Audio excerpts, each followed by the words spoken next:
Hello everyone, this is Aditya and welcome back to a new video. First of all happy Diwali to everyone and I wish कि आपका trading career Nifty bank Nifty जैसा bullish हो और आप हमेशा कुछ ना कुछ नई चीज़ें सीखते रहो। तो चलिए देखते हैं कि मूरर ट्रेडिंग होता क्या है, उसके टाइमिंग्स क्या होते हैं और हम इसमें कैसे ट्रेडिंग कर सकते हैं। तो चलिए, मैं अभी आ चुका हूँ NSE के वेबसाइट पर। अगर हम यहाँ पे देखें, Muhurat trading session is on Thursday 4 November और हमें ये सिर्फ यही दो चीज़ें इंपॉर्टेंट है, मार्केट और नॉर्मल मार्केट। सो प्री मार्केट है 6 बजे से लेकर 6-8 तक और नॉर्मल मार्केट मतलब जो मार्केट जब खुल जाएगा तो 6:15 से लेके 7:15 तक मार्केट अपना ओपन है। सो चलिए हम पहले स्टॉक्स देख लेते हैं, कौन से स्टॉक्स आप ट्रेड कर सकते हो और अपने होल्डिंग में डाल सकते हो। तो बहुत लोग मुझे पूछते हैं कि सर निफ्टी बैंक निफ्टी को हम कैसे ट्रेड करेंगे। तो एक चीज़ बताना चाहूँगा कि नॉर्मल मार्केट आवर्स होता है 9:15 से लेके तक। सो उसमें क्या होता था कि सुबह 9:15 से लेके 11:30 तक एक ट्रेंडिंग मार्केट होता था और फिर 11:30 से लेके 1 PM तक एक साइडवेज मार्केट था और 1 PM से लेके 3 PM तक एक फिर से एक ट्रेंडिंग मार्केट है। लेकिन अगर हम यहाँ पे देखेंगे तो मूरर ट्रेडिंग का टाइम सिर्फ 1 आवर है। सो 1 आवर है, इसके लिए market has to be trending. जिस साइड ओपन होकर ब्रेकआउट दे दिया उस साइड मार्केट ट्रेंडिंग हो सकता है। तो हम 15 मिनट्स में हम आ गए हैं। अगर हम यहाँ पे देखेंगे 18,000 के आसपास एक रेजिस्टेंस है और 17,700 17,600 ये सब सपोर्ट है। अगर कल मार्केट फ्लैट ओपन हो गया और फर्स्ट 5 मिनट कैंडल का हाई ब्रेक कर दिया तो मार्केट उसी साइड ट्रेंडिंग हो सकता है, या फिर अगर इसने लो ब्रेक कर दिया तो मार्केट उस साइड ट्रेंडिंग हो सकता है। Stock market is full of repetitive histories. अगर हम देखेंगे कि पिछले साल मूरर ट्रेडिंग में क्या हुआ था, पिछले 2 सालों से मूरर ट्रेडिंग में क्या हुआ था, तो हमें एक रफ आइडिया मिल जाएगा कि हम उस दिन कैसे ट्रेड कर सकते हैं। अगर 1 आवर हमारे पास है तो हम उसमें कैसे ट्रेड करेंगे। तो चलिए मैं आपके लिए मैंने प्रीवियस डेटा भी ले लिया है। मूरर ट्रेडिंग 2019 तब 26 अक्टूबर का मूरर ट्रेडिंग। यहाँ पे देखेंगे मार्केट बहुत बड़ा गैप अप खुल गया। गैप अप खुलने के बाद अगर ये 5 मिनट्स का है, अगर हम 1 मिनट में देखेंगे इसका लो ब्रेक नहीं हुआ था और इसने क्या किया था, जब तक इसका लो ब्रेक नहीं तब तक ट्रेंडिंग नहीं हुआ था। ये इसमें कंटिन्यू साइडवेज जाने के बाद इसने एंडिंग में इसका लो ब्रेक किया था, बाद में फिर से पुल बैक आ गया। अगर हम इसमें 1 मिनट टाइम फ्रेम में देखेंगे तो हमें ज़रूर कहीं ना कहीं हमें एंट्री मिल गई होगी, तो हम इसको निफ्टी को यहाँ पर भी शॉर्ट कर सकते थे। तो चलिए देखते हैं 2020 का डेटा के बारे में बात कर रहा था। ये 2020 का डेटा है। इस समय मैंने भी ट्रेड किया था, मैंने खुलते ही साथ शॉर्ट किया था क्योंकि मैं 1 मिनट टाइम फ्रेम पे ट्रेड करता हूँ।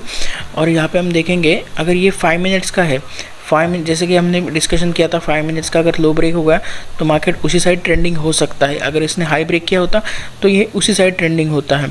तो हमने प्रीवियस डेटा भी देख लिया, हमने बैक टेस्टिंग भी कर ली और हमने कल के लिए भी प्लान कर लिया है। बैंक निफ्टी नो डाउट थोड़ा स्ट्रॉन्ग लग रहा है मुझे। ये सेलिंग प्रेशर के बाद एक फर्स्ट पुल बैक दिया और अगेन ये नीचे आ रहा है, तो हमारा टारगेट समवेयर अराउंड 38,500 हो जाएगा। अगर ये फ्लैट खुल गया और ये थोड़ा नीचे आने लगा तो हमारा टारगेट 38,500 हो जाएगा, जो कि ब्रेकआउट लेवल है। जाने से पहले मैं आपको बताना चाहूँगा कि मूरर ट्रेडिंग एवरी ईयर होता है और ये सिर्फ इंडिया में होता है, क्योंकि नॉर्मल फॉरेन मार्केट्स में मूरर ट्रेडिंग नहीं होता। मूरर ट्रेडिंग आपको नाम से ही पता चल गया होगा कि मुहूर्त मतलब लेते। तो पहला स्टॉक है मारुति। अगर हम मारुति देखेंगे, इसने ऑल टाइम आया था 10,000 के आसपास, लेकिन अभी ये एट अ डिस्काउंट 8,000 के आसपास ये ट्रेड कर रहा है।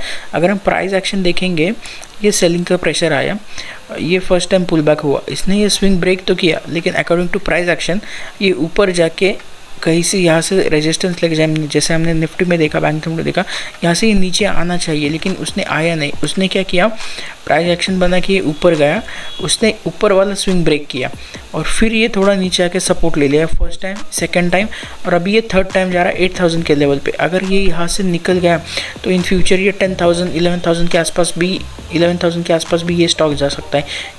सो अगला स्टॉक देखने से पहले मैं आपको बताना चाहूँगा, एक इन्वेस्टिंग के एक ऊपर पॉइंट बताना चाहूँगा।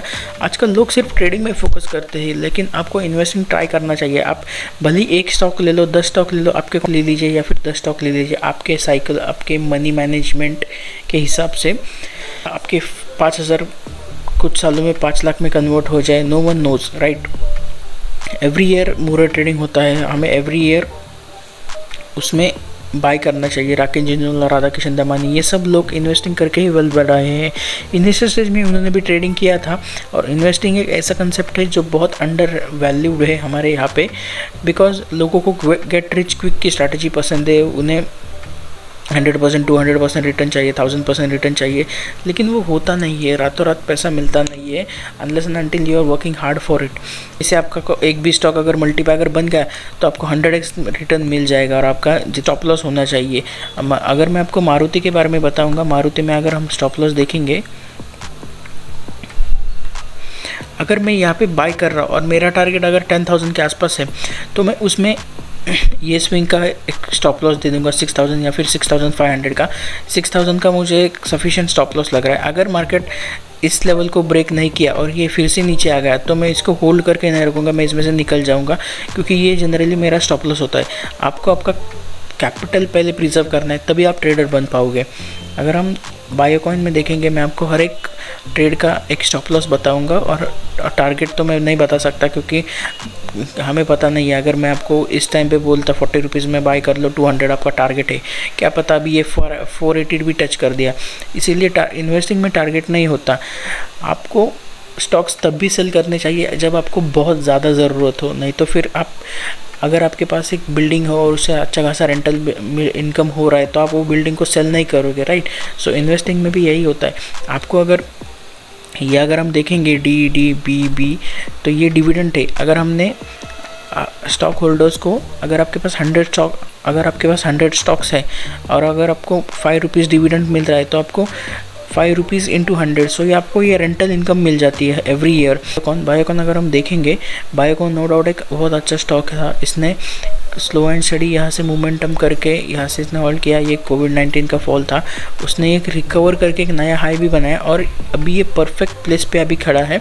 अगर हम देखेंगे 348 के आसपास ये है और जहाँ से इसने ब्रेकआउट किया था वहीं पे आप ये 1 2 3 कंटिन्यू 4 मंथ से ये सपोर्ट ले रहा है। अगर ये यहाँ से अगर आगे निकला तो ये हाई भी ब्रेक कर गया 480 और इन फ्यूचर ये और ऊपर जा सकता है।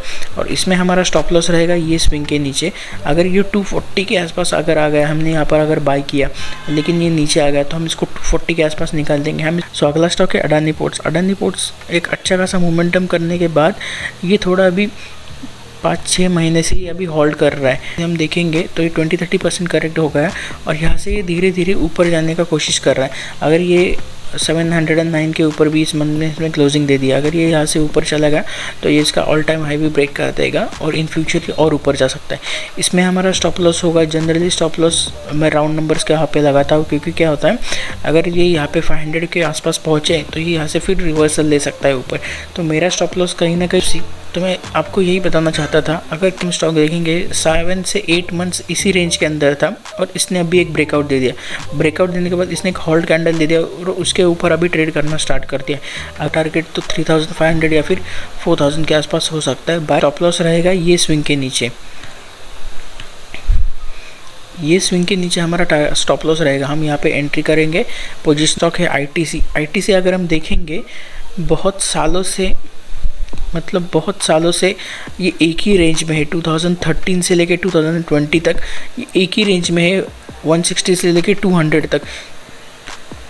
लेकिन ये इन्वेस्टर्स का फेवरेट स्टॉक है, क्योंकि ITC में क्या है, ITC का प्राइस 200 है लेकिन इसका डिविडेंड ज़्यादा है। इसमें प्राइस एक्शन देखेंगे, ये नीचे आने के बाद इसने टाइम स्पेंड करने के बाद इसने ब्रेकआउट दिया और फिर ये यहाँ पे ऊपर टाइम स्पेंड कर रहा है और हमें 222 के आसपास एक अच्छे खासे बाइंग के आसपास हमें ये स्टॉक मिल रहा है। तो अगर हम यहाँ पे इसको बाय करेंगे, हमारा स्टॉप लॉस रहेगा 160 के आसपास और इन फ्यूचर ये टारगेट ITC पता नहीं, ITC इसमें बहुत ऊपर भी जा सकता है। क्योंकि अगर हम यहाँ पे देखेंगे कि कोविड के टाइम में अगर हम देखेंगे कि इतने सारे वॉल्यूम्स इसमें ऐड है लेकिन स्टॉक यहाँ पे मोमेंटम नहीं किया है।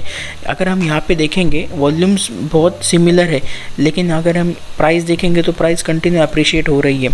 लेकिन यहाँ पे अगर हम देखेंगे वॉल्यूम बहुत है लेकिन प्राइस यहीं पर है। तो इन फ्यूचर के यहाँ पे होल्ड करने के बाद क्या पता ये 500 के लेवल को भी जा सकता है।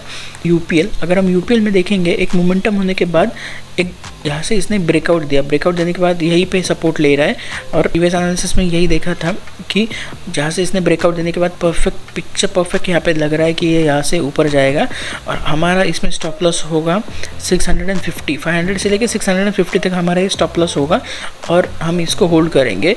अगर ये 900 के लेवल को क्रॉस कर दिया तो ये इन फ्यूचर और भी ऊपर जा सकता है। उसमें से आप अगर किसी एक भी स्टॉक में अगर आप एक क्वांटिटी भी आप ले लोगे तो इन फ्यूचर अच्छा रिटर्न मिल जाएगा। इन्वेस्टिंग सबको ट्राई करना चाहिए, आप इसको एक बार ट्राई कर लीजिए कि आप चीज़ों को समझ गए हो। और अगर वीडियो अच्छा लगा तो डेफिनेटली वीडियो को लाइक कीजिए और मिलते हैं अगले वीडियो में। तब तक के लिए टेक केयर, थैंक यू।